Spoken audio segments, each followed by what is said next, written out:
There are many flavors, or distributions, of Linux available, each with its own characteristics, features, and target audience. Here are some of the most popular ones. Ubuntu, one of the most popular distributions, known for its user-friendliness and ease of use. Debian, a stable and versatile distribution that is popular among developers. Fedora, a community-driven distribution that focuses on new technologies and features.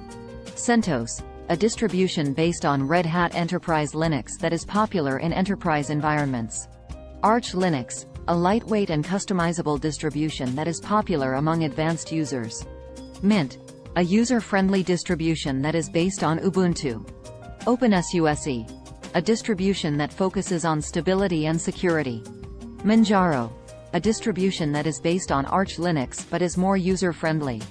Kali Linux, a distribution that is designed for security testing and penetration testing. Elementary OS, a distribution that is designed to be simple and elegant, with a focus on usability. These are just some examples of the many distributions of Linux available. Each one has its own strengths and weaknesses, and the best distribution for you will depend on your specific needs and preferences.